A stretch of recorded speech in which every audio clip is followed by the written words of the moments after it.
if you're going away for an overnight bikepacking adventure, or possibly even going out for as long as a week, you're going to need to take some decent tools with you. It'd be fantastic to take everything you have, but realistically, you're going to be confined for space and you're going to have to be selective about the tools you take. So, on these kind of short to medium range trips, what should you really have with you? My name's Jay, welcome to the channel, welcome to the Daily Ride. I'm going to answer that question right now because what I have in front of me is exactly what I'd take for this kind of trip. I've just come away from a 2-day ride and I've taken exactly what I had on my bike for that specific trip. I'm going to start first of all with the things that were actually attached to the bike rather than the tools here that I had in my bag. Now, first of all, the most important thing is you're going to have a pump. You need air. I know some people take those small little canisters. I get that, but I think especially if you're going to be riding further away from the nearest city or town, it could be that you have more problems than you might think you do, and in that kind of instance I don't think the little canisters are a good idea. Take yourself a decent pump. I've compromised. This isn't a mini pump, but it's not a full-size one. It's from Peak. I think it's called the Mini Morph, though it is bigger than those micro pumps. I like this one because it has this little thing there that you can actually put on the ground and it makes it easier to actually pump. Also, it's got a gauge on here, but quite honestly, I think it's useless, but there we are. But Mini Morph, not a bad pump, but I get one without the gauge. One thing you may or may have not noticed is there's some tape actually here wrapped around. Now, tape can be very useful. I've got some electrical tape and some larger size tape here. I put it on there because it's just easier to keep. About every 6 months, even longer sometimes, I have to take it off and reapply it. But yeah, it's handy to have tape. And another thing that's really, really super handy are these things, zip ties. I would never go on an overnighter or a longer ride without zip ties. Now, I put these in the bag, but sometimes what I do is I'll just take these to the frame, depending how I feel, how much room I've got. But zip ties are essential, and if you don't believe me, just take a look at this. This is a picture of a pedal that broke while I was away on a bikepacking trip. Oh my goodness, I remember it like it was yesterday. It was a few years ago, and at the time when the pedal broke, I was actually about 200 kilometres and 3 days and 2 super difficult mountain passes to get to the nearest bike shop. I managed to repair it. The arrows there show where the break happened on the pedal. A couple of zip ties, fix a job, and I limped to a bike shop after day 3 and got a new set of pedals. That taught me 2 things. The first thing, always carry zip ties. The second thing is don't buy cheap Chinese pedals. They're honestly not worth it. Time now to look at what's in the bag. There's not much here really. All I have are these 2 little packages here. One's just a little Ziploc bag, and the other one, it's a hard little box, and I'll mainly keep everything I'll need for repairing if I get a puncture with my tubeless setup. Normally for a couple of nights I won't take a spare inner tube with me. I'm confident enough now that I can run tubeless and not worry about needing to carry an inner tube. But on a trip where you get into more remote areas, you're further away from civilization, yeah, in that kind of instance, yes, I would include a tube. Okay, let's open the little box here, see what's inside. And we've got a lot of these things which are tyre plugs, and if there's a hole, all you have to do is insert one of these, round off the hole with this, and then you just use one of these things to insert the plugs, and there's a little knife in here, find it, to actually take off the excess. Okay, what else I've got in here, in case I have a problem with a valve, I do take a spare valve, and also very important, you need a valve remover.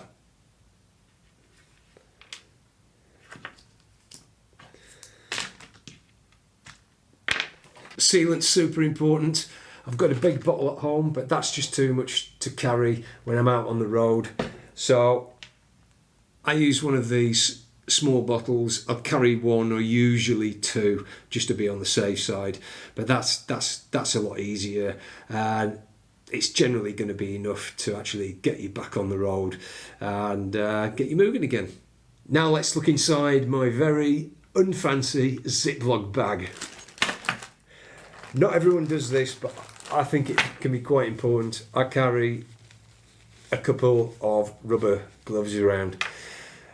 I think this is particularly useful if you're camping, because you might not have anywhere to properly wash your hands, and if you've got a big mechanical, I think these are worth carrying, I really do.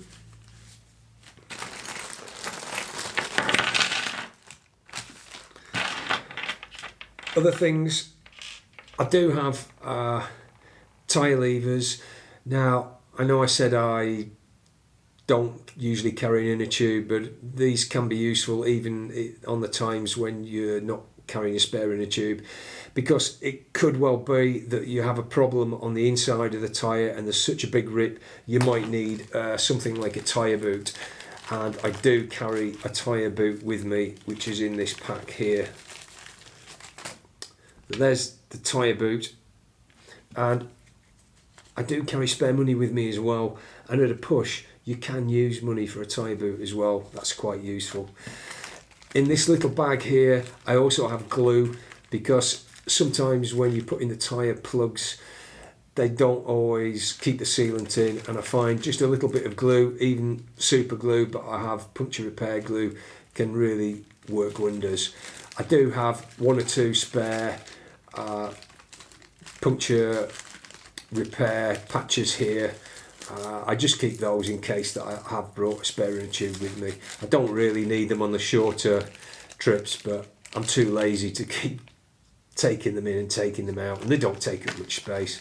And I suppose if you run into someone that's had a problem with a bike and they don't have any patches on them, well, yeah, you can always help them out, and there's a couple of spare patches to help someone that's run into difficulties.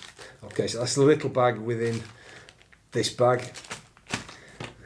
The tyre levers, pretty standard. And the other things I carry are one of these. I probably wouldn't use it that much. Get it close to the camera. What it is basically is when you take your wheel off, because I've got hydraulic brakes on one of my bikepacking bikes, is the problem is if you accidentally move the lever with the wheel out, then the two pads will meet together and you have to prise them apart with something if they touch, and that just stops the two pads touching, so you don't have to prise them apart in that instance. Not always a problem, but when you're out in the middle of nowhere, you don't to be trying to find something to lever apart your brake pads, so that can be quite useful if you're changing a wheel or you've got some kind of mechanical. Another thing that a lot of people don't carry, I think it's super important, is this little thing here. It's a universal derailleur hanger, because most bikes will have one of these, and if this gets broken, and it's there actually to protect your derailleur, it's made deliberately to be weak. So if one of these does break and you haven't got one, you're going to be stuck in a fixed gear, and that's going to be an unpleasant experience. They're super light and easy to carry, so I always take a spare derailleur hanger. Now, I know this will fit my bike. You have to check that you have the right derailleur hanger for your bike. Otherwise, yeah, you could be in problems. Okay, I think the chain can be a weak point, and if you do get a broken chain, I've had two, you need a way to actually repair it. I take spare quick links to repair the broken chain, but you may also need to remove the rivet, and I use one of these little things here.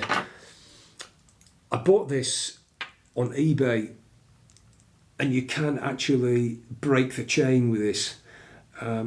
It's a clever little tool. You just insert a hex key into here, which you can hold on to, insert your chain into this section, which twist apart, and then insert that in and screw to actually break the chain. Now, I have got a park tool that I could take. That's my park tool chain breaker. It's absolutely fantastic. They don't come much better than this, but it's super heavy, and I'm not going to take that on a bikepacking trip. Even on a month-long journey, I don't know if I'd really want to take this. I think that's something to leave at home. Similarly, to actually pull the links apart from a quick link, I just use a tiny little tool like this.